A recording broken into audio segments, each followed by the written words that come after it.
Boker Beshem Hashem Naaseh Venatzliar Be'ezrat Hashem Yitbarach en ce dimanche 3 du mois de juillet et Dalet du mois de Tammuz Lechaim Tovim ou Shalom, shiur acheté par notre ami Benjamin Ben Arbon pour la réussite et une bonne santé pour Laurine, Myriam, Jacqueline, Bat Laurence, Esther à qui on souhaite tous les bonheurs du monde. Bracha ve'atzlacha bechol maaseh dechem tatzlichu ve'tarvichu lechaim tovim ou Shalom ainsi que tout le peuple d'Israël et tous ceux aussi qui nous soutiennent. On souhaite une grande réfouach nemach lama meira le kol echad mikem et bien entendu le Inu Nishmat Kol Mete Israël qu'on n'oublie personne de notre peuple. On est avec le Zera Shimshon sur la nouvelle paracha qui arrivera Be'ezrat Hashem ce Shabbat en Israël, la paracha de Balak.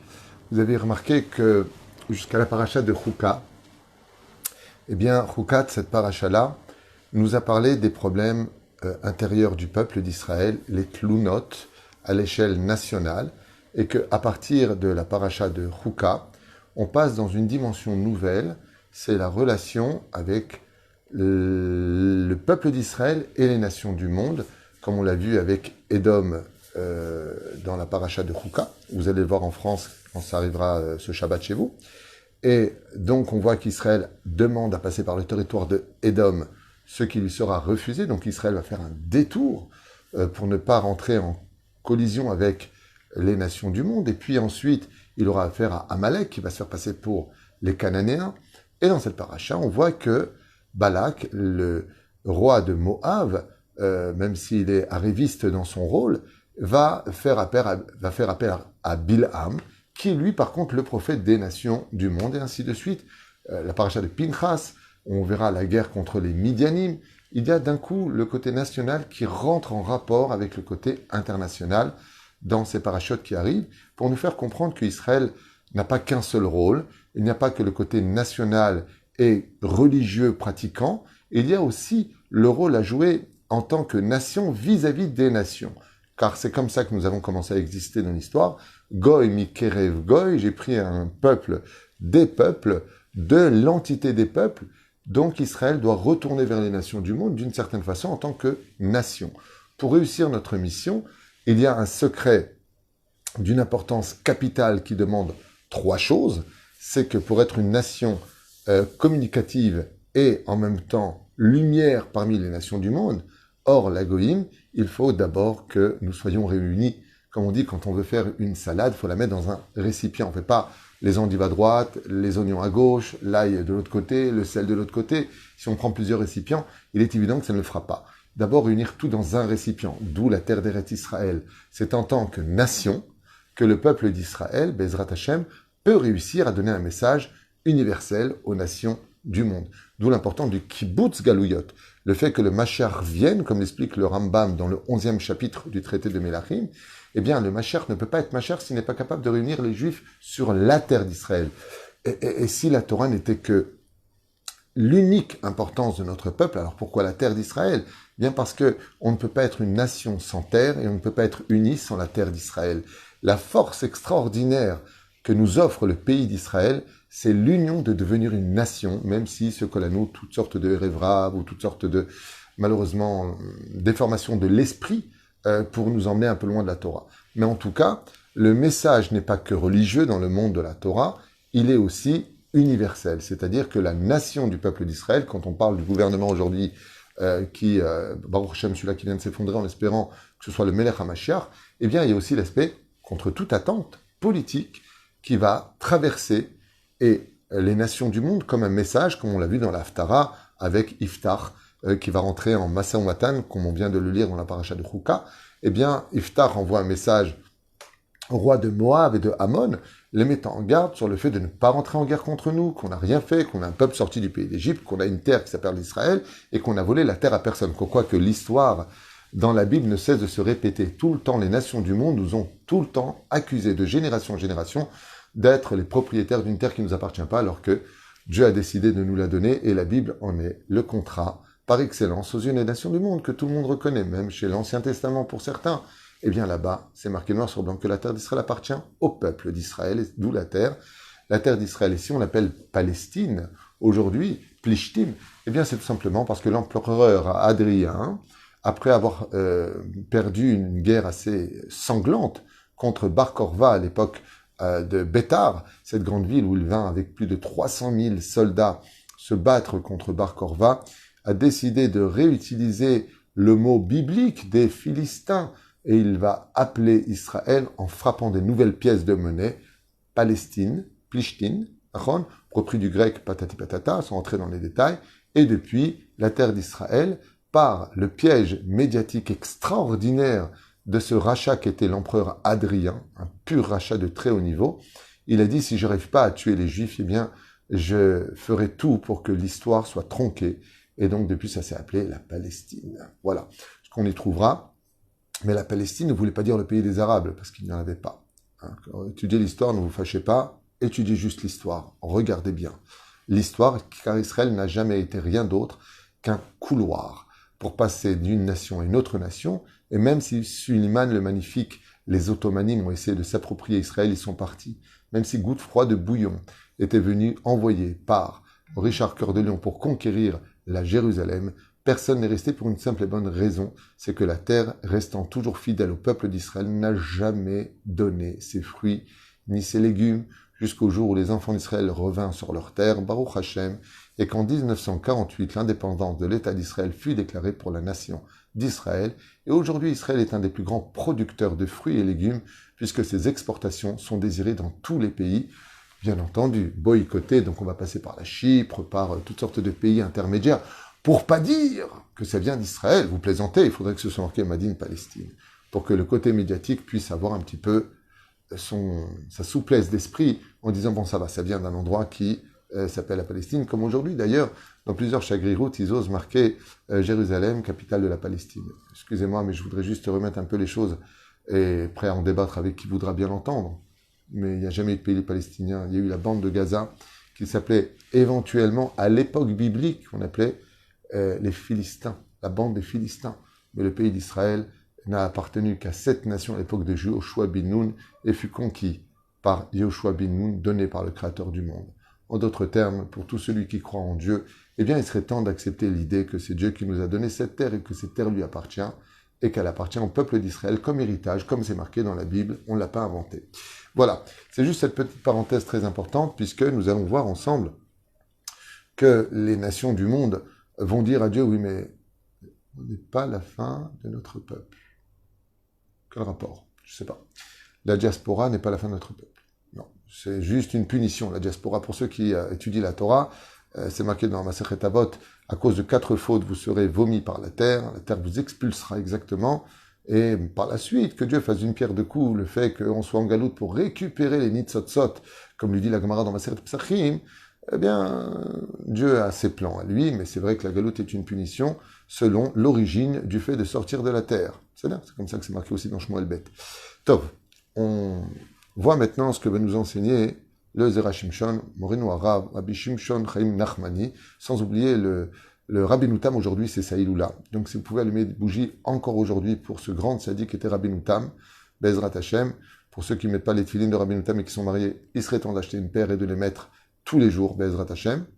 Et on commence. À propos du verset dans la paracha de Balak, duquel il est dit Lo yadati et asher tevarech mevorach asher taor yuar, que celui que tu bénirais serait béni, que celui que tu maudirais serait éventuellement maudit. Alors que pas du tout, on ne peut pas bénir un peuple qui est déjà béni et on ne peut pas maudire un peuple qu'on ne peut pas maudire. Le peuple d'Israël n'est pas possible, comme c'est marqué à propos d'Avraham Avinu. Et tout celui qui te bénira sera béni, et tout celui qui maudit un juif se maudit lui-même. Et celui qui maudit le peuple d'Israël, la Torah elle-même, la Bible nous dit que, eh bien, Vetaor Yuhar, celui qui maudit le peuple d'Israël, maudit Dieu lui-même, et de qui plus est se maudit lui-même. Par contre, celui qui fait du bien au peuple d'Israël, lui par contre sera rempli de bénédictions. Mais ce parle paracha qui Balak Melech Moab. Alors ici, le Zera Shimshon nous dit que le roi de Moab, Bikesh mi Bilam Aracha, Sheavo le Kalelet Israël, qu'il vienne maudire le peuple d'Israël.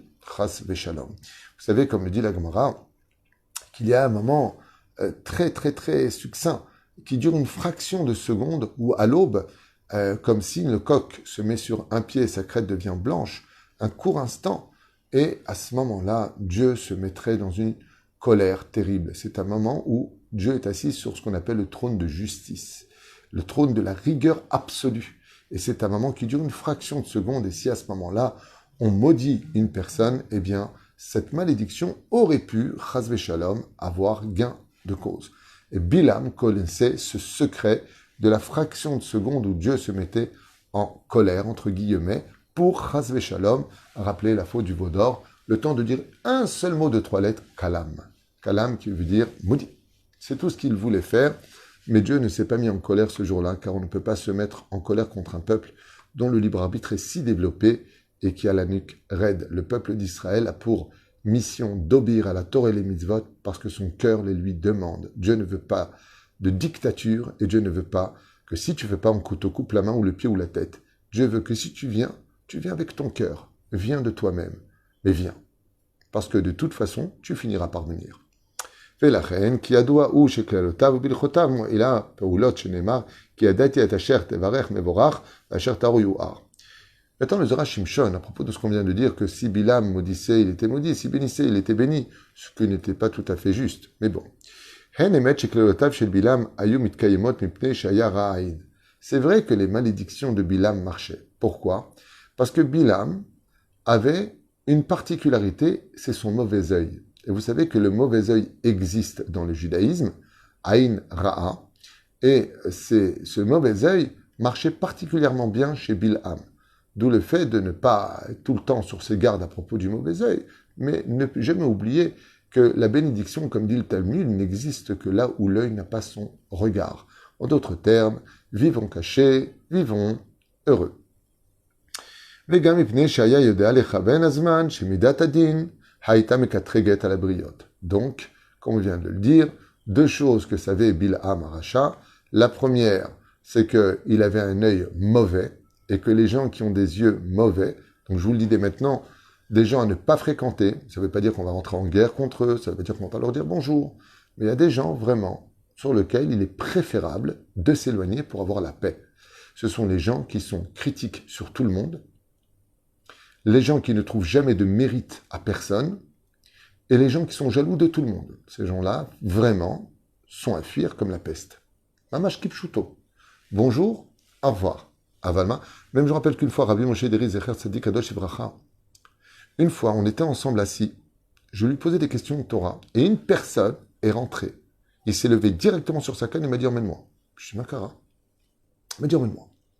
Alors j'étais surpris.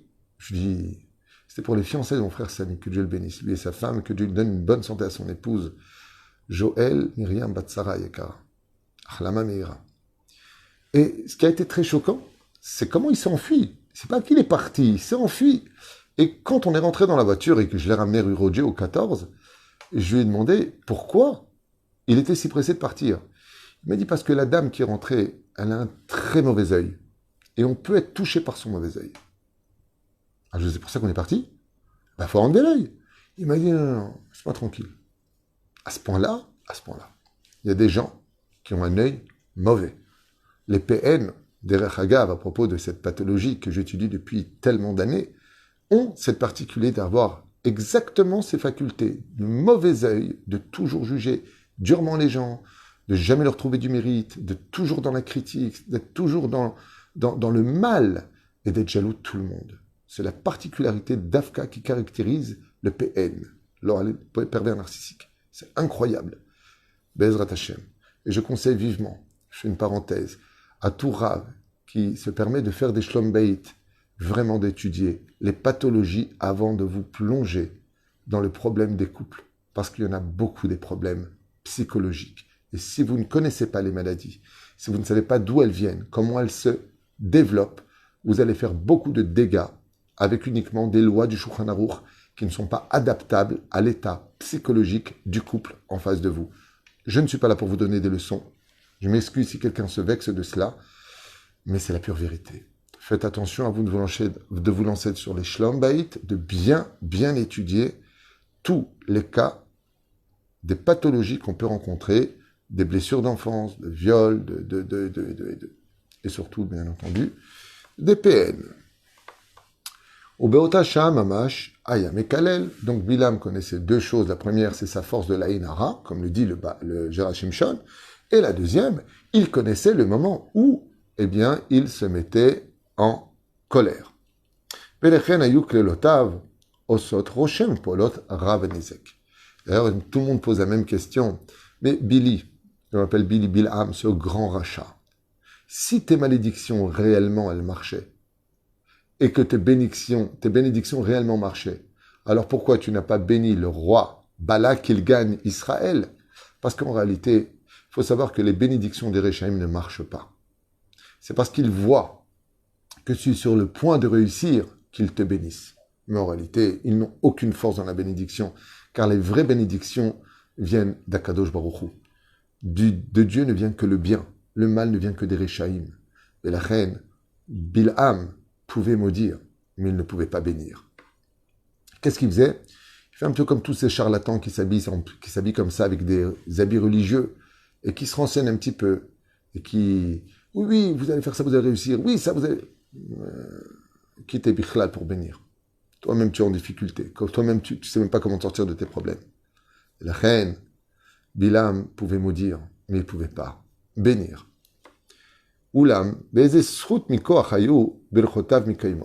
tout, le Zera Shimshon, il dit, la Torah, elle ne dit pas comme ça. La Torah, elle dit, Tachles, que Bilam, il pouvait maudire, il pouvait bénir. Alors, il pose la question, il dit, mais d'où il a eu quand même une énergie positive en lui pour être capable de bénir quelqu'un? Azumeshiv Kacha. Rabbi Shimshon Chaim Nachmani Yakar, Bashamayim, Shruto Yagen Alechem, Val Kol Am Israël. Hen emet Klelotav Shel Bilam, Aimit Kolmot Mtne Shayera Ain. C'est vrai que ces malédictions marchaient parce qu'il avait un mauvais avis. Gam Mtne Shaya Yode Azman. Ok? Très bien. Et la reine Klelotav on sot Roshem. Vada Shibilchotav Shel Bilam Rasha, Lo Ayu Shavot Meuma. Et là, Shaya Roe Bilam Rasha, Bekochavi ou Mazalot. Et c'est ce que je vous dis. Quand il venait pour bénir une personne, Bilam, qui était très fort en astrologie, regardait le mazal de chaque personne. Et dès qu'il voyait qu'il allait réussir, il se faisait passer soi-disant pour quelqu'un qui le bénissait. Et donc, comme il savait lire les lignes de la main, toutes sortes de choses qui en réalité n'ont pas vraiment de signification pour le peuple d'Israël, car grâce à la Torah, nous sommes au-dessus des mazalot. Grâce à la Torah, même si on a une prédestinée, on peut tout changer juste en embrassant une mezouza, en mettant une tzedaka, ou en étudiant un peu, ou en faisant un teilim. Le peuple d'Israël, grâce à la Torah, s'élève bien au-dessus de toute destinée. Umiyad ayanigash. Elam, qu'est-ce que faisait ce rachat qui était Bilham? Comme le font bien des gens qui se font passer pour des soi-disant sources de bénédiction. Eh bien, il savait lire plus ou moins, de façon très floue, la réussite ou pas des hommes, s'il avait un bon mazal ou un mauvais mazal. Et dès qu'il voyait qu'il avait un bon mazal, il lui disait « Toi, tu vas réussir, tu verras, dans quelques temps, tu vas te relever, tu vas monter très haut. D'où tu sais ça, toi ?» Réponse « il utilisait en réalité l'aspaklaria, l'omeira dans la Kabbale, c'est-à-dire le flou de ce qu'on pouvait plus ou moins comprendre de la bonne ou mauvaise étoile des hommes. Et il utilisait Kshaya, Davar, Koré, Ayo, Anashim, Betuchim, Sheishze, qu'est-ce qu'il est fort, il est monté maintenant très haut. Tu sais pourquoi? Et les gens disaient parce qu'il a pris la bénédiction de Bilham, alors qu'en réalité, il n'en était rien du tout. Et la kol Aya, Achizat Enaim, Betulo. Comme tous ces magiciens qui font de la prestidigitation en te faisant disparaître les mains comme ça, nues, sans manches, des cartes et toutes sortes de disques et toutes sortes de choses, comme le font énormément de gens qui font de la prestidigitation et qui te font ce qu'on appelle Achizat Enaim, ils t'embrouillent à droite pour ne pas que tu voies à gauche. Ainsi était Bilham, le plus grand de tous les prestidigitateurs de l'histoire de l'humanité. Il était très fort. À part cela, il existe une autre énergie, celle de la Emouna. Quand tu vas voir une personne, et que cette personne te fait une bracha, d'un coup ton cœur se met un petit peu à battre plus doucement, parce que tu as été béni. Tu vas donner foi à ce qu'a dit cette personne. Ta Emouna va créer la réalité. C'est pas sa bénédiction qui t'a apporté les fruits. À moins que ce soit Rabbi Noutam, Rabbi Yosef, le Rabbi Lubavitch, Rabbi Nachman, tous les Gdolim. Eux, bevadaï, qu'ils ont une influence. Aval ou sinon, ce qui peut donner une très grande réussite dans ta vie, c'est ta propre émouna personnelle. Quand tu as foi au tzaddik, quand tu as foi en une bénédiction qui t'est faite, tu lui donnes vie. C'est comme pour les rêves. Quand tu y crois à 100%, tu lui finis par lui donner réalité. ובעניין זה מסופר אודות יהודי נכבד שהיה נושא במשרה בחירה, ופעם הזדמן אצל הצדיק בבא סאלי. On raconte comme ça une histoire avec Baba Saleh Zecher Tzadik Bekadosh Ibracha. סיפר האיש לצדיק כי היה אצל אישה, ערביה, בעיר יפו, et un jour, un juif qui avait des affaires est parti voir Baba Saleh. Et il lui a dit à Baba Saleh qu'il était parti voir une femme arabe de la ville de Yafo, à Tel Aviv, à Oseket Bekishufim ou Mazalot, qui était spécialisée dans la sorcellerie et le mazal. והיא אמרה לו, שהיא צופה דברים קשים שהתרחשו לו בעתיד הלא רחוק. Et il lui a dit, je suis embêté parce qu'elle m'a dit que dans un proche futur, j'allais avoir beaucoup de problèmes dans ma vie. Umeaz ou chai. Donc il dit, et depuis, bepachadim ou bemetach. Et depuis, je viens angoissé, raconte-t-il à Baba Saleh, avec une grande tension intérieure grave. Et j'en viens à ne plus dormir la nuit, jusqu'à en cauchemarder. Je n'ai plus de vie. Mais chez Mozot, Pana, Tzadik, El Aïch, il a répondu, Baba Saleh à ce moment-là, Iratson Shekol Ma Sheisha Ra'a Zot Amra Alecha, Akol Itkayem Veit Pas Ba. Vata Tetze Lechaim Tovim Ul Shalom. Juste un instant. Qu'est-ce qu'il a répondu? Iratson Shekol Ma Sheisha Ra'a Zot Amra Alecha, Akol Itkayem Veit Ba. Ah, ok. Et donc, qu'est-ce qu'a dit Baba Saleh? Il lui a dit, il est raton qu'il soit de la volonté du ciel, que tout le mal qu'elle t'a raconté sur toi, eh bien, vienne sur sa tête à elle. Et toi, tu vivras bien avec de bonnes choses. Quand la personne a entendu ça de la bouche de Baba Saleh, il lui a dit, mais excusez-moi, arabe. Il lui a dit, quelle différence y aurait-il entre vous, Baba Saleh, et cette femme qui lit dans les étoiles et qui fait de la sorcellerie? Vare shnechem roim et ta'atid lavo. Arrêt vous deux, vous êtes capables de voir l'avenir. Chayecha atzadik leumato ve'amar.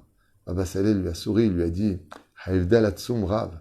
Il y a une énorme différence entre cette réchaïte et moi, lui a dit Baba Saleh. Otam anashim sheshorsham bikuchot atuma. Ces mêmes personnes qui prennent leur source spirituelle des forces du mal. Oulai em roim et ta'atid. Peut-être qu'ils sont capables de voir plus ou moins ce qui va arriver. Aval enam yecholim leshanot bo meuma. Mais ils ne peuvent rien changer à la destinée. Oulam, par contre, les tzadikim, sheshorsham bikdusha, qui eux prennent leur source de la kedusha, l'orak shem roim et ta'atid. Non seulement eux sont capables de voir l'avenir, et là, shebe choltam likvoa maïye be'atid. La différence, il lui a dit, c'est pas compliqué. Tu vois Racha, comme Bilam. Lui, quand il disait, par exemple, tu vas être béni, c'est parce qu'il a vu que tu étais béni. Il ne peut pas changer ça.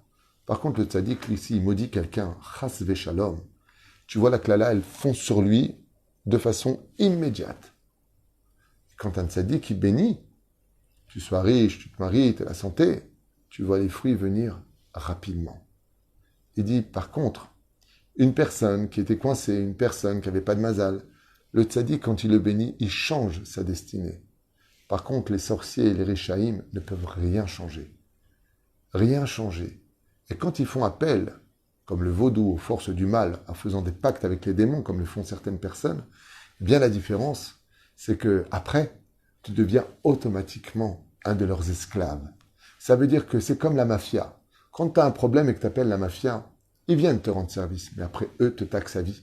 Tandis que le tzaddik, son vrai salaire, c'est uniquement ton sourire. Quand tu vas le voir et qu'il te bénit, te souhaitant, Bezrat Hashem, que tu aies un enfant cette année, que tu trouves ton zivouk cette année, que tu trouves ta parnassa, que tu puisses faire ta lia en Eretz HaKodesh, que tu puisses vivre quelque chose de grand, même si dans le ciel, c'était pas prévu pour toi, par la force du tzaddik, les choses vont changer. Et ça, c'est ce qu'a essayé de faire Bil'am. Ce rachat se compare au tzaddikim, tamot nafshi kemot yesharim. Je veux mourir comme le chemin des tzaddikim. Tous les mécréants de ce monde se font passer pour des hommes de Dieu, se font passer pour des gens qui voient le bien pour le bien de l'homme, alors qu'en réalité, il n'en est rien d'autre que l'histoire de Bil'am Aracha. Et si la Torah nous parle de lui dans cette paracha, c'est parce que Bil'am va apparaître sous plusieurs formes, dans plusieurs nations, sous plusieurs aspects, même dans notre propre peuple, des gens qui vont utiliser les forces du mal, soi-disant pour te sortir du problème, alors que tout ce qui sort du mal vient du mal. Il y a des dvarim noraim derrière ces choses-là. D'où l'interdit, chers amis, de ne jamais aller voir ni des marabouts, ni des sorciers, ni des sorcières. Shem Ishmor, s'éloigner de cela le plus loin possible.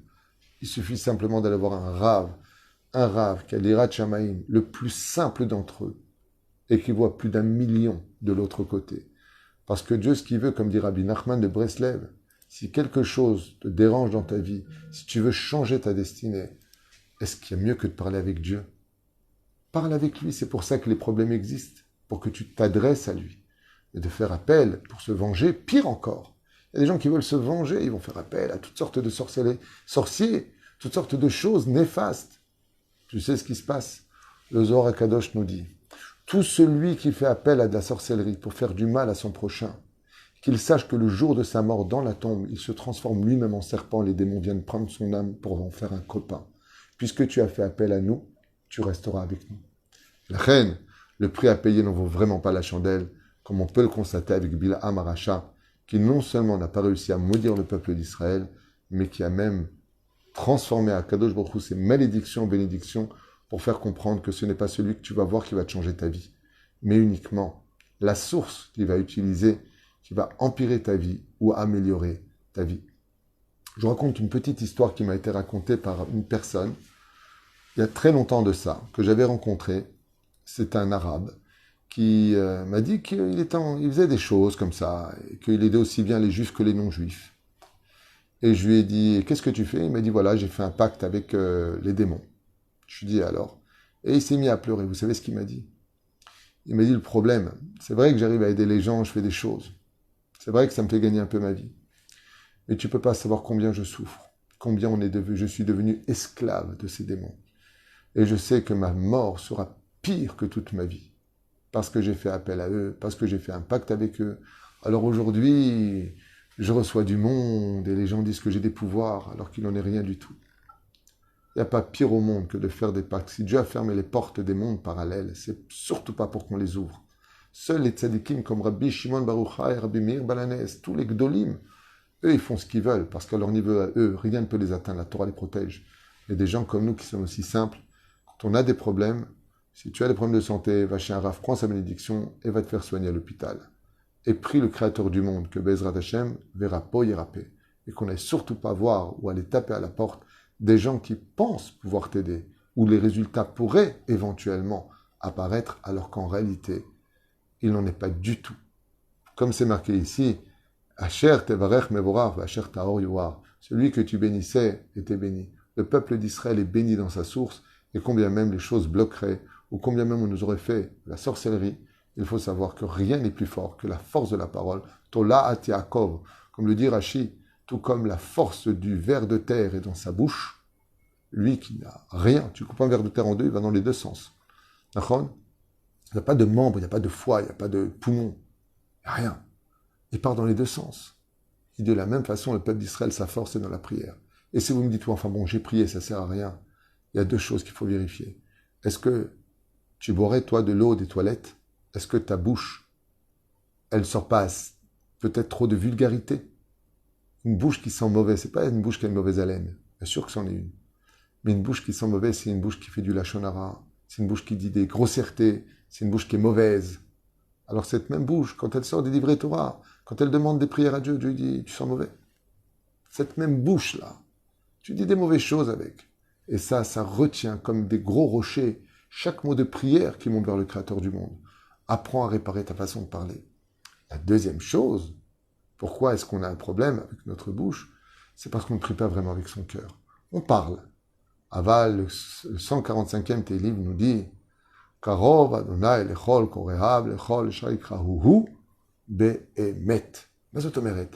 Le Créateur du monde nous dit, comme on le voit avec Hana et Pnina, des fois on prie, on n'est pas exaucé. Et vous savez pourquoi? Parce qu'on n'a pas prié avec toute son âme. Des fois, il faut en arriver vraiment à pleurer, à bouger et à faire trembler le trône divin pour être entendu d'un Dieu qui est si peu respecté, malgré tous les bonheurs qu'il nous apporte à chaque seconde de notre vie. Lui aussi, il est en droit de dire, est-ce que toi tu m'écoutes pour que moi je t'écoute? Est-ce que nous on écoute Dieu dans tout ce qu'il nous demande pour qu'on lui dise à Dieu, mais pourquoi tu ne m'écoutes pas? Si un juif regardait le Shulchan Aruch et qu'il se verrait à côté en toute objectivité, il verrait combien encore il lui manque pour exiger du roi des rois d'être écouté. Mais Dieu, dans sa grande miséricorde, même si tu fais très peu, si tu parles avec ton cœur, sachez qu'il penchera l'oreille et viendra nous écouter. Le mois d'Elul arrive à grands pas, espérons qu'on ait la Géoula d'ici là. Mais le mois d'Elul, il n'y aura même pas besoin de crier. Dieu sera parmi nous. La reine Bezrat Hashem, שנזכה לישועות ונחמות, de tous נתחזק במיוחד et de faire la volonté d'Hachem. Vous avez tout de suite après ça un cours sur Ilchot Borer, comme ça m'a été demandé. Donc quelques lois sur l'interdiction de trier pendant Shabbat. C'est les cours les plus importants. Quand vous voyez des cours sur les halachot, c'est plus important que tout sur terre. Parce que sans la halacha, on ne saura jamais comment diriger nos pas en tant que juifs.